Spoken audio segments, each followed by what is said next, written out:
Olá, começa agora mais um boletim informativo direto da redação do jornal O Diário e Diário TV. Morreu aos 81 anos a professora Nelly Pampilon, ex-secretária municipal de Educação e também ex-diretora da Escola Estadual Presidente Bernardes. A professora da rede estadual é autora de vários livros, já foi colunista do Jornal Diário, membro da Academia Teresopolitana de Letras, onde ocupava a cadeira de número 5 de Antônio Salles. Nelly Pampilon Gonzalez Fernandes é filha dos espanhóis Eufrásia e Manuel Gonzalez, mãe de Ana Cláudia e Ricardo, bisavó da pequena Eva e avó de Rodrigo, Paula, Bernardo, Antônia e Miguel. A Nelly colaborou por muito tempo aqui com o Jornal Diário de Teresópolis, onde escreveu artigos diversos, esteve em entrevistas aqui na redação do Jornal Diário. E em Teresópolis, depois de vários cursos de especialização, também recebeu vários diplomas, honrarias, entre elas o título de cidadã teresopolitana. Também foi sepultado nesta terça-feira no cemitério municipal Carlinda Berlim, José da Paixão, que fazia parte do Conselho Municipal de Saúde. José da Rosa Paixão tinha 55 anos, morava no bairro do Rosário e foi vítima da Covid-19. Um agente da GAMU, que é esse grupamento de jovens que auxilia a Guarda Civil Municipal, foi atropelado quando prestava seu serviço na Avenida Lúcio Meira. As imagens do circuito de segurança mostram ele espera um carro passar, sentido alto, no trânsito sentido alto, faz a sinalização, apita, segundo apurado no local, mas o motorista dessa Saveiro de cor prata não para, ele não percebe a entrada do agente de trânsito para cumprir o seu papel e atropela o rapaz. Segundo também apurado no local, o jovem do GAMU teve apenas ferimentos leves e por muito pouco outras pessoas não foram atingidas pelo mesmo veículo. Olha só a imagem, já repeti a imagem, né? Como havia tempo e a distância que o carro estava do rapaz, que faz a sinalização e o motorista não percebe a entrada do agente do GAMU. Essa faixa de pedestres ali na Lúcio Meira, em frente ao Regina, já registrou diversos acidentes parecidos, inclusive 2 com vítimas fatais. A gente não tem informações sobre o que gerou essa situação, se o motorista por que ele não percebeu a entrada do GAMU, se ele não ouviu o apito, se ele estava no celular, por exemplo, não há essa informação, mas a verdade é que falando da questão do telefone celular, por exemplo, aumentou bastante aí o número de ocorrências de pessoas dirigindo e utilizando esses aparelhos. Repetindo, a gente não sabe se foi esse o caso ali do atropelamento do GAMU. Mas hoje, por exemplo, um caso que eu presenciei, ninguém me contou. Estava no cruzamento, aguardando a travessia, de 5 carros que passaram, em uma avenida movimentada, em 4 deles, os motoristas estavam digitando mensagem e dirigindo ao mesmo tempo. É esse tipo de coisa que pode gerar esse tipo de situação e, inclusive, terminar com vítimas fatais. A Polícia Militar fez mais uma grande apreensão de drogas, agora no Barroso. 470 pinos de cocaína foram apreendidos lá no Barroso por equipes do Patamo, DPO São Pedro, P2 e o pessoal da Supervisão de Operações. Segundo passado pelo quartel, todo esse material aí veio do Complexo do Alemão, no Rio de Janeiro, e depois que a PM recebeu a informação que a carga seria entregue lá no Barroso, policiais, mesmo de folga, os policiais que receberam essa informação, eles entraram em contato com equipes aí de reforço e fizeram o cerco, conseguiram prender 3 pessoas, o traficante que subiu a serra para fazer a entrega dessa carga e 2 moradores do Barroso. Também, segundo a PM, esse rapaz aí que veio do Complexo do Alemão teria sido destinado aqui para Teresópolis por uma facção criminosa com o objetivo de fortalecer o tráfico de drogas lá no Barroso, que faz divisa com o Rosário. Mas, no lugar de fortalecer, ele fortaleceu foi mais uma vaga, mais uma temporada em unidade prisional da Polinter, no Rio de Janeiro. Recebemos umas imagens a título de curiosidade e já fica uma dica aí também para o pessoal da 110ª Delegacia de Polícia. Moradores ali do entorno registraram o crescimento da vegetação no entorno da delegacia da 110ª, lá no bairro do Alto, e esse mato cobrindo os veículos apreendidos que ficam lá no pátio da delegacia. Olha só, a primeira imagem mostra ali a altura dessa vegetação, né, que é a Titônia diversifolia, ou margaridão, o girassol mexicano, como é conhecida essa flor, dá uma flor grande amarela. E com o passar do tempo, né, não foi feita a capina, aí a vegetação vai crescendo, e de repente, quando menos percebe, né, quem caminha por aquelas ruas ali do entorno da delegacia, já não consegue mais avistar os veículos. Cadê os carros? Daqui a pouco não vai se enxergar nem mais o prédio da 110DP. Esses carros aí são carros envolvidos em ocorrências policiais, carros recuperados e carros roubados, ou furtados e recuperados, e acabam ficando na delegacia até que esses processos sejam resolvidos. E dependendo, né, da situação, do tempo que se levar para resolver o processo, não vão conseguir mais nem chegar no carro, tamanha a vegetação ali no entorno da delegacia. Lembrando que frequentemente a Secretaria Municipal de Serviços Públicos dá esse suporte aqui à delegacia, fazendo a capina da vegetação do entorno. Vamos agora para o bairro de São Pedro. Temos falado aqui nas últimas edições do boletim da questão vergonhosa do lixo espalhado em toda a cidade, né? O lixo é o problema de todos nós. Não é porque não nos interessa mais, não atende, que a gente pode jogar na rua, jogar no rio ou em qualquer outro local, né? A gente tem que fazer a destinação correta de resíduos sólidos, de lixo doméstico. E se você visita espaços públicos, o respeito, então, deve ser ainda maior. Esse flagrante, olha só, feito pelo Alan Mota, sempre atento lá às questões lá do bairro de São Pedro, nessa pracinha que fica lá no encontro da rua Manuel Carreiro de Mello, com José do Patrocínio, entre Granja Primor e o acesso do bairro do Perpétuo ali, né? Segundo os moradores ali, frequentemente fica um grupo de jovens ali fazendo algazarra a noite toda, atrapalhando inclusive a vizinhança a dormir, e além disso, as garrafas aí da bebedeira, lixo e tudo mais, acaba ficando na praça, né? Praça que é um patrimônio dessas comunidades. Perpétuo de um lado, Grande Primor do outro, e no meio disso, essa vergonhosa situação registrada aí pelo nosso leitor Alan Mota. Nesta terça-feira, feriado de Tiradentes. Vamos ver como ficam as coisas por aqui em Teresópolis. O São José, por exemplo, já emitiu uma nota sobre funcionamento nos próximos dias. Está aí, né, segundo o Hospital São José, divulgou aí, nos feriados dos dias 21 e 23 de abril, os serviços de centro de imagem do ambulatório do hospital seguirão funcionando normalmente. Atenção, quem depende do centro de imagem do ambulatório segue funcionando normalmente, e o laboratório funcionará até meio-dia para a coleta de pacientes. Está aí o atendimento. Se quem tiver qualquer dúvida, mais alguma dúvida, pode entrar em contato com a unidade lá através da sua página na rede social Facebook. Destacamos hoje na edição do Jornal Diário de Teresópolis a questão do comércio, né? Muita gente em dúvida porque teve aquela pausa sanitária de uma semana. Alguns feriados foram antecipados aí com o objetivo de tentar aí conter a escalada da Covid-19, mas agora que os feriados de verdade chegaram, como fica a situação, principalmente em relação ao comércio, que abriu naquela ocasião? Bom, como a gente divulgou naquela época, destacamos agora no Jornal Diário, a gente reforça a informação. Na verdade, o comércio pode abrir agora, dia 21, Tiradentes, dia 23, São Jorge, inclusive no dia 1º de maio, que já é o feriado do mês que vem. Porém, é necessário que os patrões que quiserem abrir as portas façam a compensação dos seus funcionários. Com a informação, o Igor Edelstein, da CDL.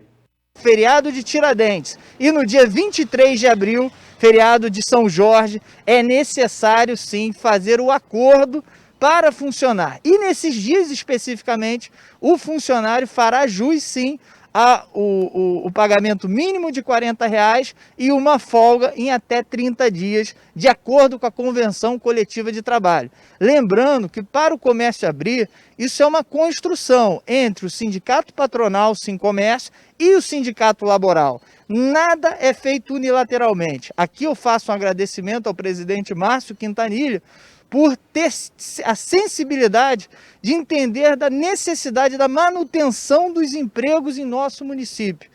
Volto a falar, não estamos comemorando a abertura. O comércio de Teresópolis, que sofre bastante com a crise do coronavírus, registra queda na ordem de 70% a 60% do movimento. Então, uma queda muito alta. É um tubo de oxigênio que a gente leva ao comércio para que ele mantenha os postos de trabalho garantidos. Então, eu conto com a população, eu agradeço a TV Diário por, durante essa crise, mais uma, estar sempre levando a informação de uma maneira que possa convocar a todos para essa grande luta, que eu tenho certeza que estamos preparados para superá-la também.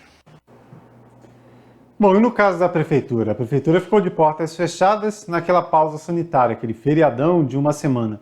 E agora também vai ficar fechada nesta quarta e sexta-feira. Segundo nota, tá aí, foi publicada já em nosso site, netdiario.com.br, a Prefeitura justifica o seguinte: apesar daquele fechamento lá na pausa sanitária do mês passado, ou do começo do mês, né? Foi entre o final do mês passado e o começo desse mês.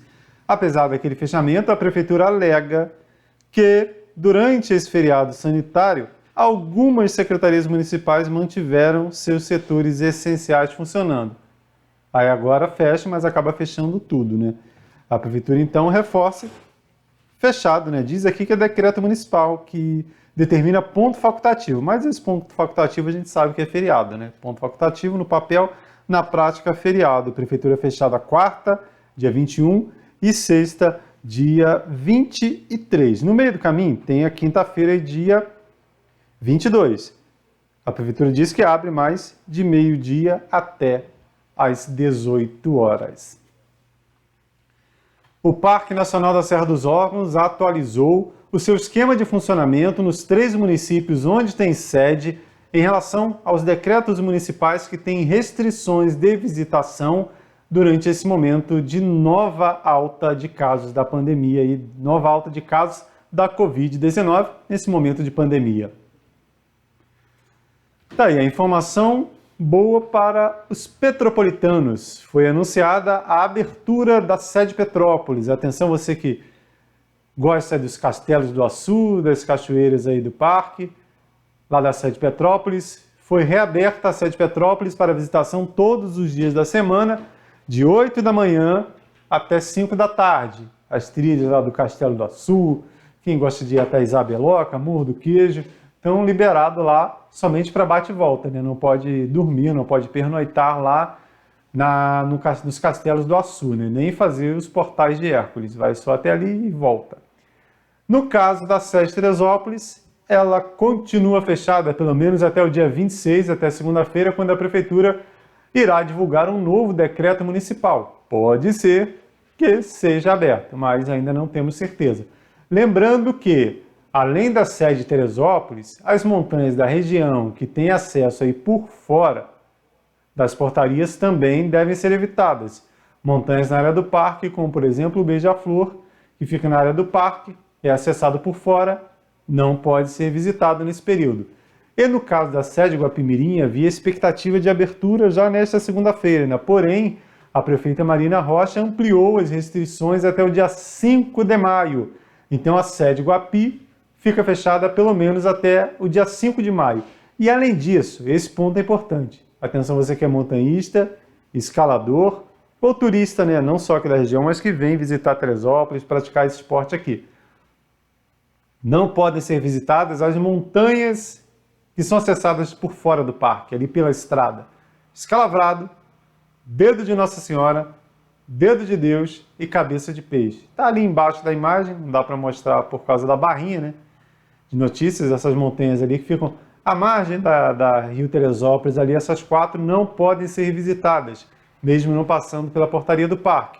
E ali tem um destaquezinho abaixo, lembrando, né, que eu falei no começo, essas restrições aí de Teresópolis e Guapimirim, elas podem ser ampliadas, inclusive. No dia 26 a gente tem uma nova decisão aqui em Teresópolis, vamos ver o que será feito, se o parque fica aberto ou não. E Guapimirim, a nova decisão somente dia 5 de maio. Lembrando, é o que eu falo sempre aqui quando a gente toca nessa questão do parque. Muitas pessoas questionam por alguns motivos. Afinal de contas, pode frequentar academia, pode frequentar bar, entre outros espaços fechados, mesmo com limitação. E por que não podemos visitar os parques que são abertos? Temos muitas áreas grandes nos 3 parques. Além disso, existem pessoas, os guias de montanha, que dependem dessas unidades de conservação para levar o seu sustento para casa e estão impedidos de trabalhar há 1 mês sem poder realizar nenhuma atividade. Isso porque, além do Parnaso, estão fechados o Parque Montanhas, que é o Parque da Tartaruga, e o Parque Estadual dos Três Picos. Lembrando que, no caso dos Três Picos, por exemplo, não temos portaria nos atrativos principais. Porém, os guias que são cadastrados aí no Parque dos Três Picos, pessoas que trabalham corretamente dentro do que prevêem essas regras, não estão trabalhando. Porém, pessoas que não respeitam os decretos estão indo lá no Jacarandá, estão frequentando a trilha do Urubu, estão fazendo as torres de Bom Sucesso, ou seja, o decreto acaba prejudicando, entre aspas, somente os guias aí que trabalham corretamente dentro do que é previsto. Então, esses profissionais aí, são muitas pessoas que estão cadastradas no Três Picos, no Serra dos Órgãos principalmente, pedem um olhar diferenciado aí para que essa categoria possa voltar a trabalhar, porque eles mesmos destacam, né? Quem faz ilegalmente continua fazendo, já quem quer trabalhar dentro da lei fica impedido. Bom, vamos falar de vacina. Notícia boa que o Brasil recebeu mais uma grande quantidade de material para a produção desse imunizante, né, do tão aguardado imunizante contra a Covid-19. São 3.000 litros de IFA, o insumo farmacêutico ativo, metade do que foi encomendado pelo governo do estado, suficiente para produzir mais 5 milhões de doses da Coronavac. A entrega deve ocorrer até o dia 3 de maio. Estas doses estavam previstas inicialmente para entrega até o fim deste mês, mas a chegada dos insumos atrasou em 10 dias. Segundo o governo de São Paulo, a demora foi devido a problemas burocráticos na importação. O Instituto Butantan entregou mais 700 mil doses da Coronavac ao Ministério da Saúde. Para totalizar 100 milhões de doses e cumprir a segunda etapa do contrato, o Instituto Butantan deve entregar até o fim de setembro mais 54 milhões de doses. Atenção, profissionais da educação de Teresópolis lotados na rede municipal. A Prefeitura anunciou o início da vacinação dessa categoria. De acordo com a nota divulgada agora no final da tarde, no próximo dia 28, a próxima quarta-feira, dia 28 de abril, começam a ser vacinados os profissionais da educação pública municipal, com a primeira dose da vacina contra a Covid-19. Nessa primeira etapa, será realizada lá na Tijuca, lá na Secretaria Municipal de Saúde, lá na Tijuca, Rua Júlio Rosa, 366, serão atendidos os profissionais da educação da rede municipal acima de 55 anos de idade, né? Nessa primeira etapa, profissionais acima de 55 anos, repetindo, que estão na rede pública municipal. A Prefeitura destaca que serão 700 senhas, 700 doses aí de vacina, e que o profissional precisa levar pelo menos 2 comprovantes de contra-cheques recentes.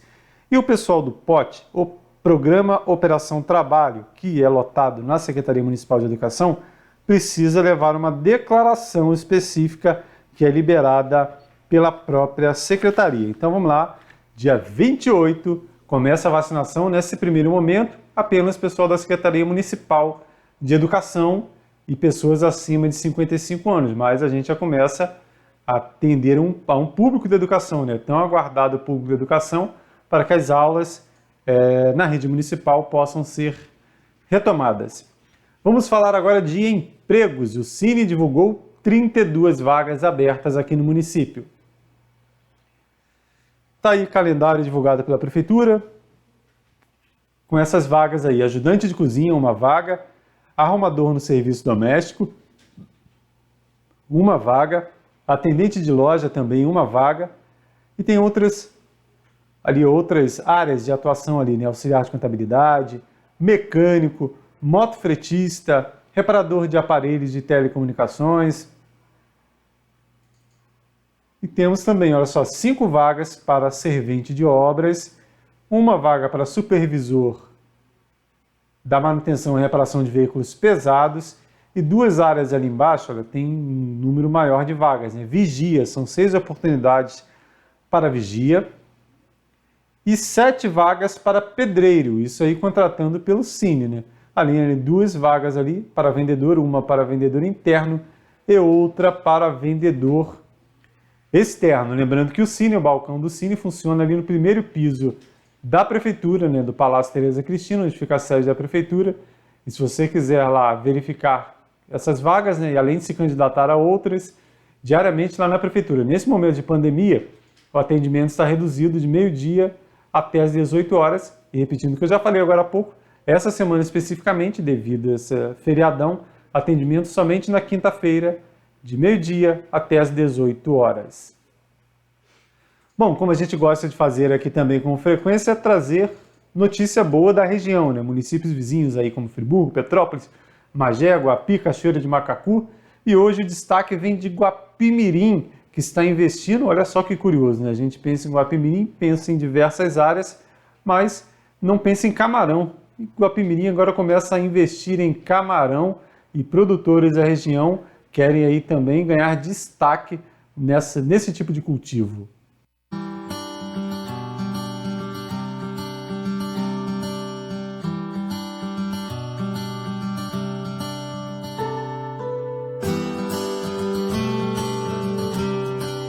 Meu nome é Luciano e alguns anos atrás a gente teve um sonho, né, que foi justamente a criação do camarão marinho em águas interiores, onde a gente busca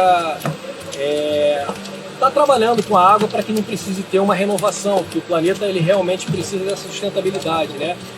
E hoje a gente descobriu aqui o município de Guapimirim como sendo um município muito rico em águas, né? Com muitas terras também planas, muita área que dá para a gente trabalhar isso.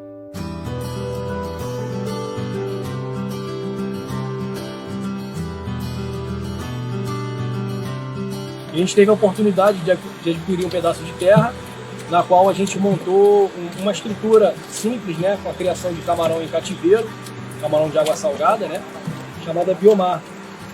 A gente já está com 1 ano mais ou menos do projeto, ainda é uma fase piloto dele, né, a gente está finalizando aqui o primeiro ciclo, né, de cultivo, onde a gente tirou aqui aproximadamente 200 quilos de camarão. Tá? Teríamos condição até de ter um aproveitamento melhor, mas por se tratar do primeiro ciclo, a gente considera que junto a isso veio o aprendizado, então foi positivo.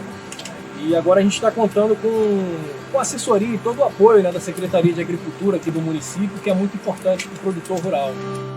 Luciano, a gente como secretaria, tem a dizer, não só você, mas como todos os produtores, todo mundo do setor, que a gente tem trabalhado incansavelmente em busca de políticas públicas que venham beneficiar o nosso produtor rural. Vem muita coisa boa por aí.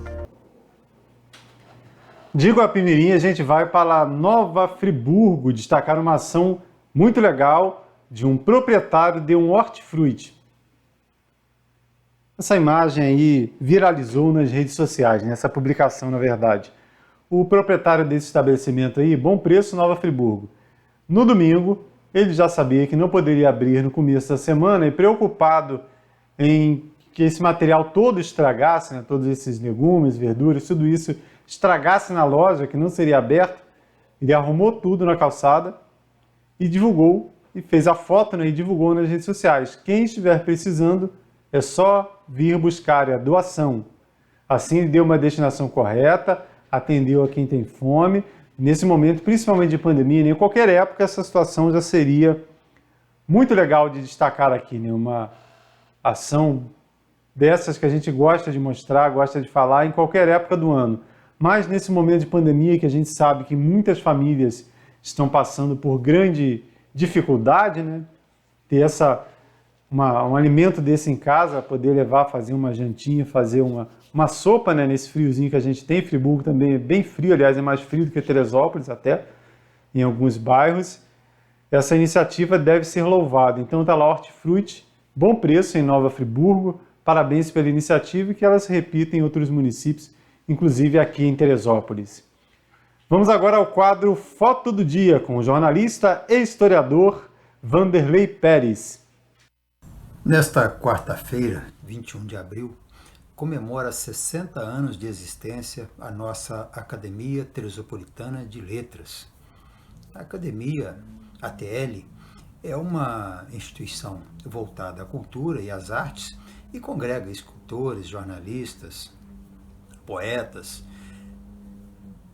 de Teresópolis e pessoas também de fora que participam da vida de Teresópolis. Por exemplo, o escritor Murilo Melo Filho, que estava sempre por aqui entre a gente, o poeta Manuel Bandeira,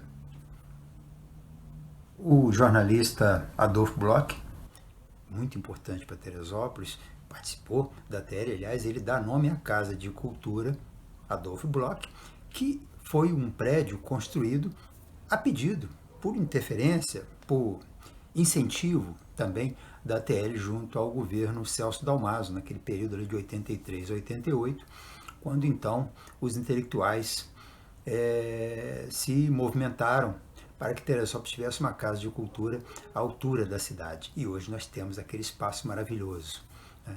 Claro, era um governo voltado para a cultura, mas havia também um movimento na cidade, encabeçado pela ATL, que provocava esse interesse pelo incentivo à cultura. A ATL tem 40 cadeiras e passaram por essas cadeiras da ATL, que tem patronos, que são autores da literatura brasileira, e passaram muitas pessoas importantes, influentes da cidade ao longo desses 60 anos. Não dá nem para citar aqui, mas cada um deles deixando a sua contribuição e mantendo a cultura viva na cidade, que é o que importa. Então, nesse 21 de abril, aniversário de 60 anos da ATL, vida longa à nossa Academia Teresopolitana de Letras.